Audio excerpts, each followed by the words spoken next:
Hey, what's up, everybody? This is me, Robert, and this is Eat, Sleep, Play, Talk Wrestling, Repeat. And this is a special episode, and this is a part two. The first part I did was about ECW Rise and Fall documentary, and this part right here, the second part, is about what Paul Heyman said on ECW Expose. Before I continue, I'll tell you what game I'm playing right now. The game I'm playing right now is WWE 2K15, is for the PS4, and I'm playing as Sting to face Ric Flair for the classic WCW World Heavyweight Championship in this classic rival back in the WCW days. Alright, the topic I'm talking about is ECW Exposed and what Paul Heyman said. Now, last week, WWE Network hosted a ECW week from Monday to Sunday, which was, cool at the time, where they add a couple of episodes of ECW Hardcore TV, couple of ECW home video version of the pay-per-views like um, Hardcore Heaven and Guilty as Charged, dozens of pay-per-views. And they have a special last Monday. It's called ECW Expose, when Paul Heyman and Joey Styles talk about the histories behind the ECW. When Joey Styles talk about they have great wrestling, pure wrestling that make the fans happy.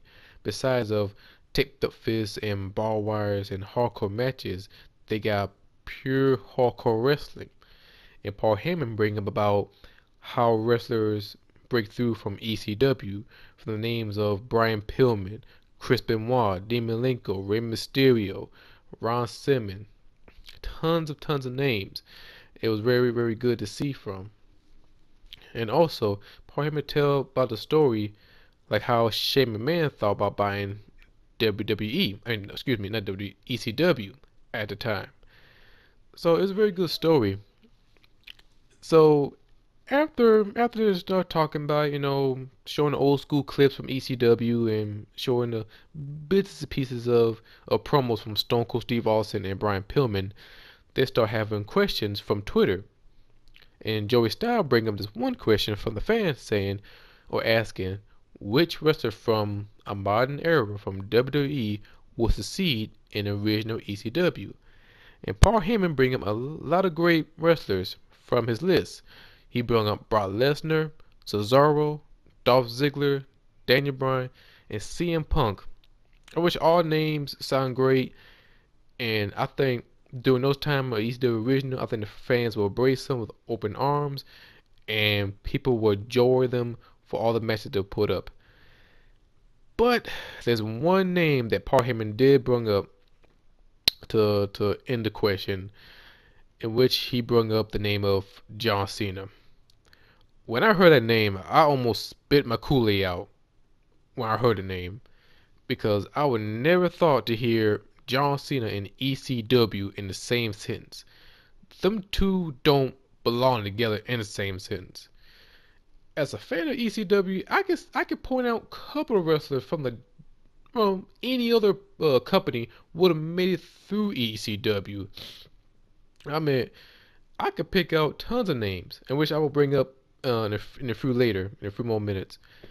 But John Cena in the ECW environment and original, I don't think John Cena would have made it, to be honest. Of course, I know all you John Cena fans will think differently, who will think, yeah, John Cena would have made it through. He'd been in tons of hardcore matches with JBL in the I Quit match and another match with JBL and One Night Stand in a street fight.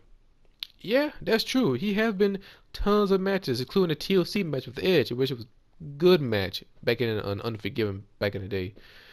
But we're talking about if he ever been the ECW original, can you imagine John Cena fight New Jack? That match would have been bloody. That match wouldn't be funny.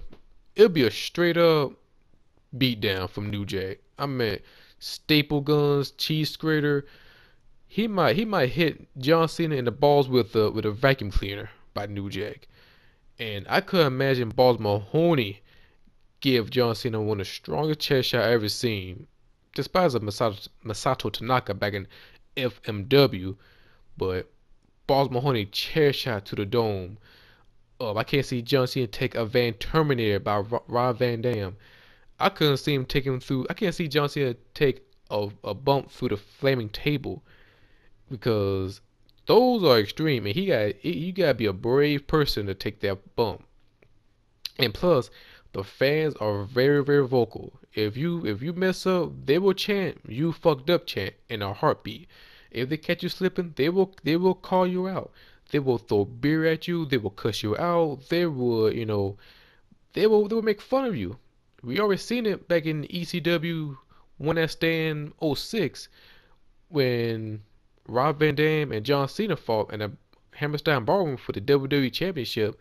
The fans are extremely vocal, and trust me, when they say if Cena wins, we riot, they're dead serious about that.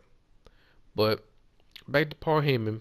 Paul Heyman mentioned that John Cena, he go through a modern day pressure from the social, and Cena been to the top for 10 years, and his work ethic, he's a hard worker, in which I'm not taking anything away from him, but pretty much John Cena, hey, many people dislike John Cena because he's hogging up all the main event, in which he should go to different stars and should have rotation with the different WWE stars during that period. So I kind of like the list, but I dislike the last part about John Cena being a part of ECW original so-called. So what I decided is I make my own list which star will succeed through the original ECW. There's no order or any kind of way. This type of name I pick out, and I tell my reason why.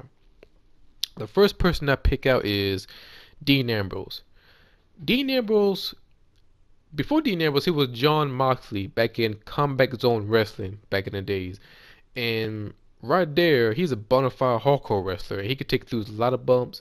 He can take hardcore matches, and the fans respect him for his work in the ring. And I think the original fans will love him. And I can see Dean Ambrose fight against like Raven, the guys like just incredible, or even Steve Corino at the time. And Dean Ambrose, he can wrestle. He can wrestle in a hardcore environment or straight up pure wrestling. And I think he will fit perfectly for the ECW. The other name is Randy Orton. I mean, from when he fought Cactus Jack in Backlash of '04 in a street fight when he took that thumbtack bump. I mean, that was pretty hardcore. I mean, a lot of stuff he did, it would fit for him in ECW. I mean, I could see him fight against a Shane Douglas. And plus, all the stuff he did in the Ruthless Aggression era, I mean, he punt kicked Vince McMahon. He beat Shane McMahon. He DDT. He might have RKO Stephen McMahon at the same year. I don't know which, but he did that, and he became the WWE champion a month after. Of course, Triple H beat Orton at WrestleMania, but Orton came back and beat Triple H. But I could see Orton make it in the ECW, and I think the fans will enjoy his work either as a face or a heel because Orton got that, what's the old saying, ruthless aggression, and I think that will fit in the ECW environment. The other name, Kenta, but in the WWE name, Hito Itami. Kenta, I think the fans will love him because he got the strong style skill. Same thing with Shinsuke Nakamura and New Japan Pro Wrestling because he can throw some punches and throw some kicks, and I think that'll fit for him for Kenta. The other names, Trish Stratus.